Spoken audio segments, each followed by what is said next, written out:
Hello बच्चों, तो आज हम आपको बताएंगे Maxwell probability distribution curve. Maxwell probability distribution curve. Maxwell also explained the effect of temperature on the rate of reaction. Effect of temperature on the rate of reaction. With increasing the temperature, rate of reaction क्या होता है? Increases. Rate of reaction क्या होता है? Increases. We remember? तो Maxwell ने जो graph plot किया, किसके बीच में ग्राफ प्लॉट किया? एक तो इसने लिया था fraction of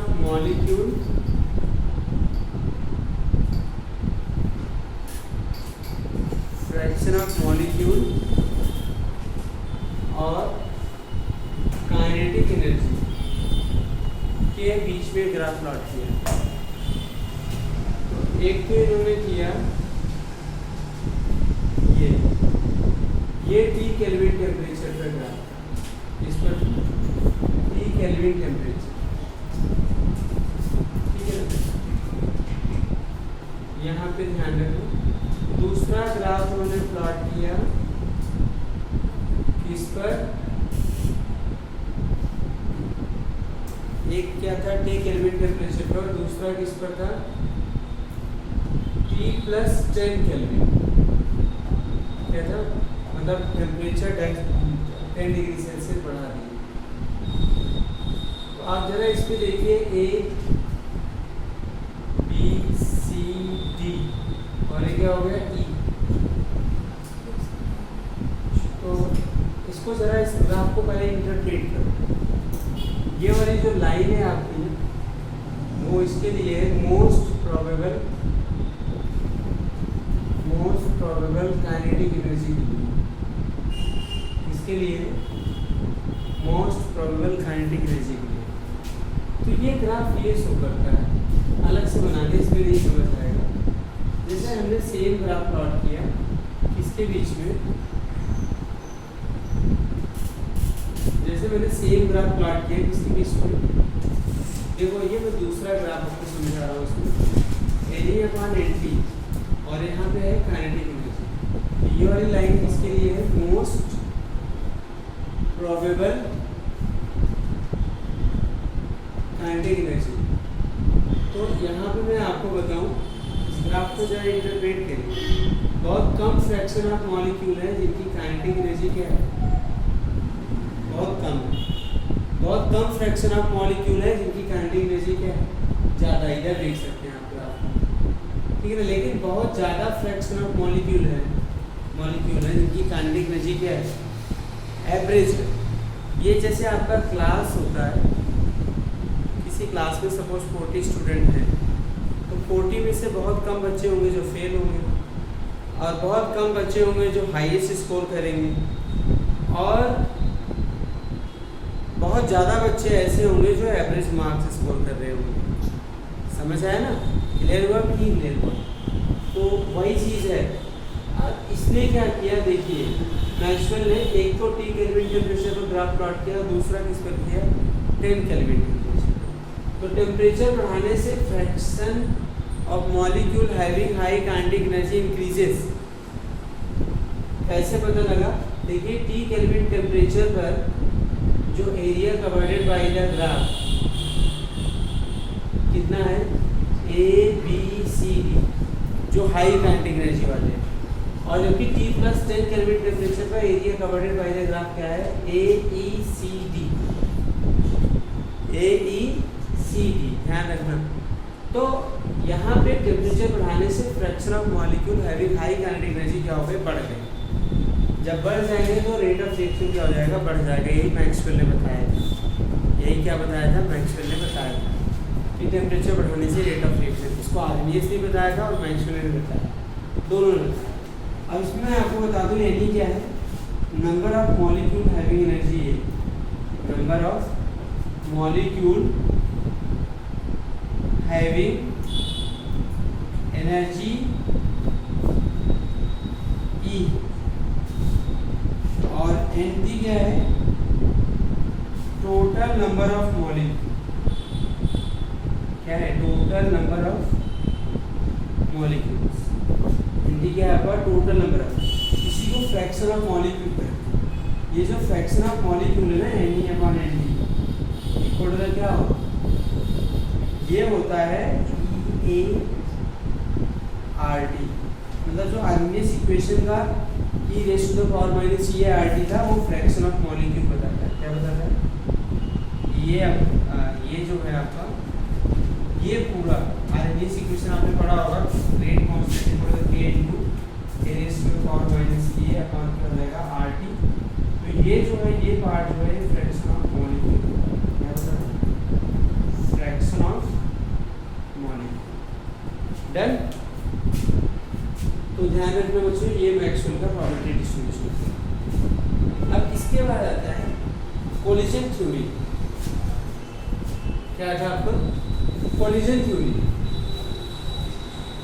according to the collision theory,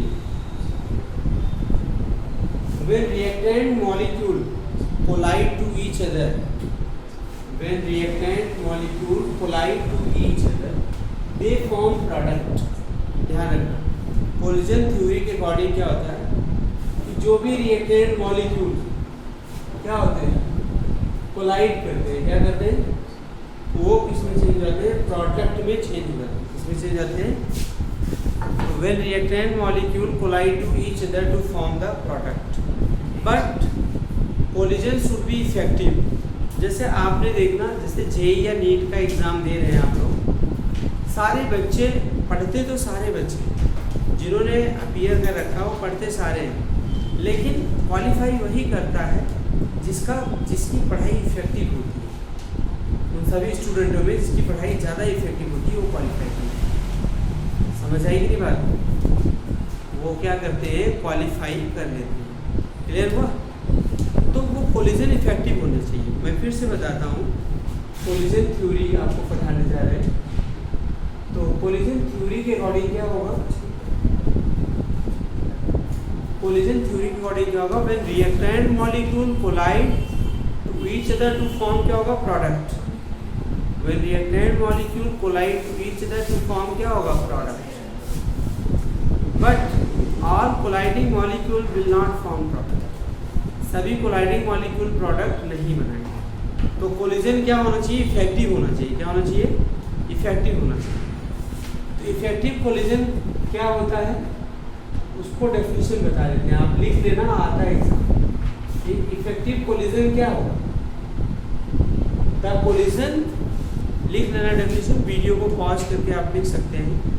the collision in which reactant molecule collide with sufficient kinetic energy.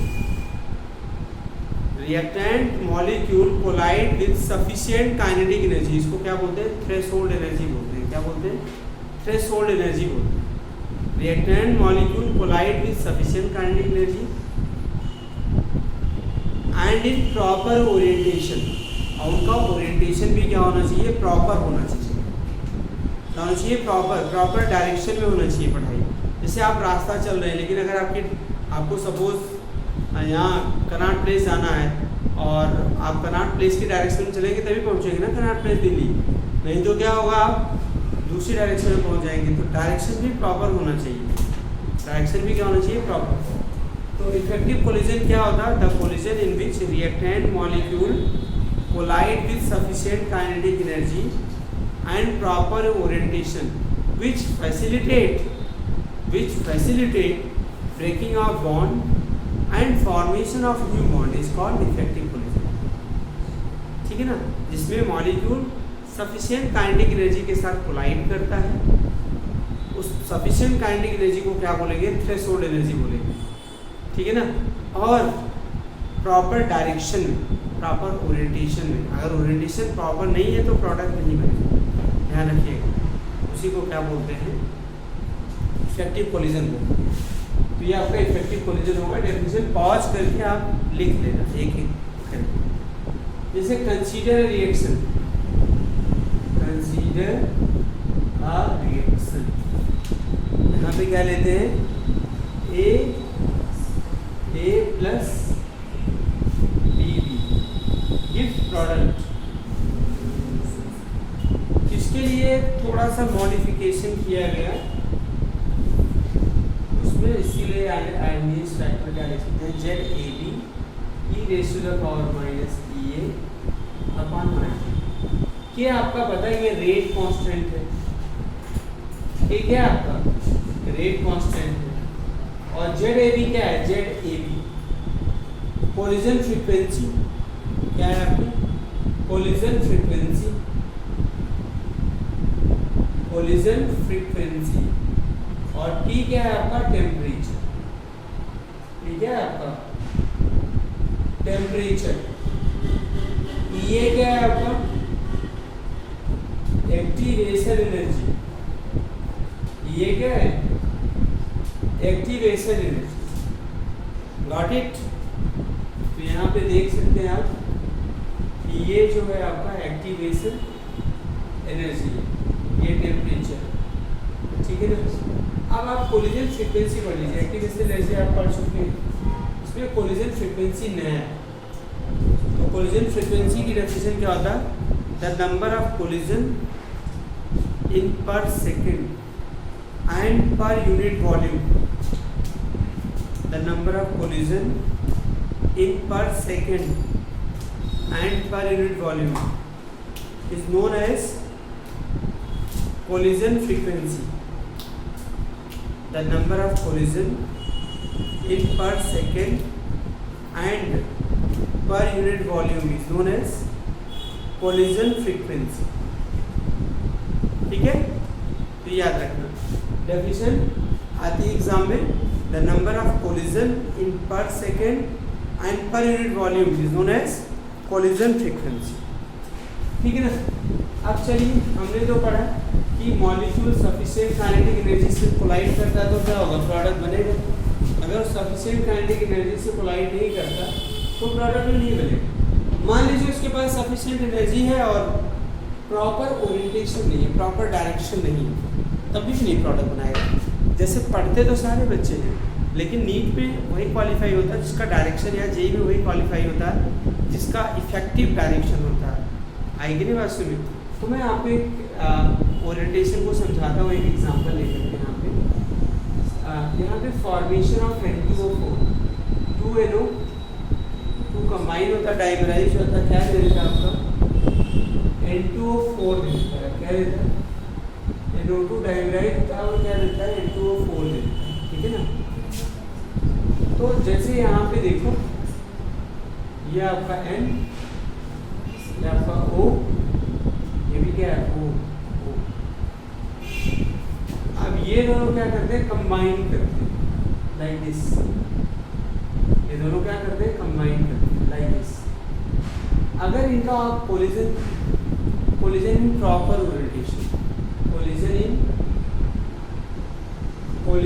In proper orientation, अगर प्रॉपर ओरिएंटेशन में कोलिजन हो रहा है इनका, orientation proper direction like this, जैसे देखिए N के बीच में हुआ कोलिजन, ये N है, N O है, O, तो ये प्रोडक्ट क्या बना देता है,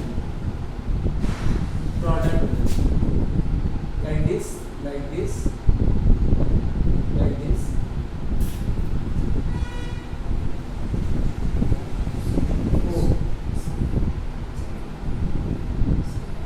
ये N2O4 यहाँ पे प्रोडक्ट बना।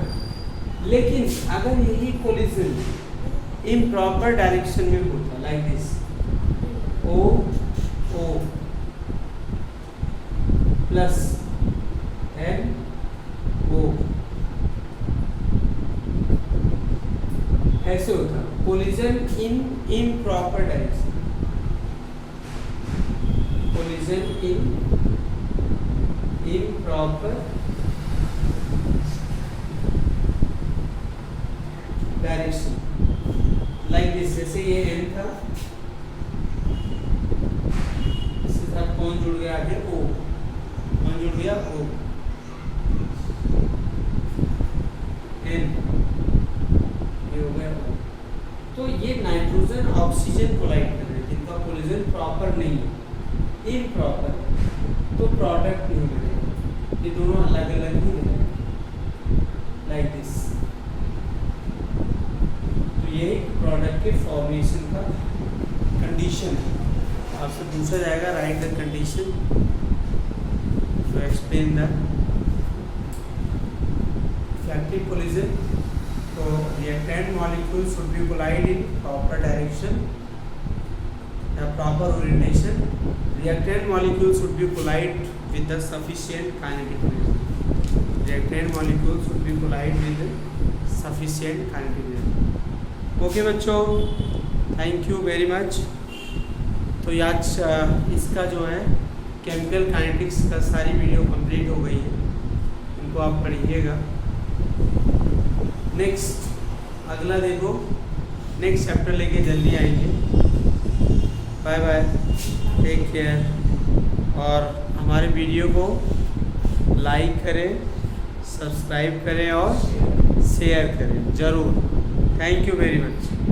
वैसे बहुत अच्छा रिस्पांस दे रहे हैं आप लोग, इस समय 300 के सब्सक्राइबर के आसपास पहुंचने वाले हैं। Thank you very much.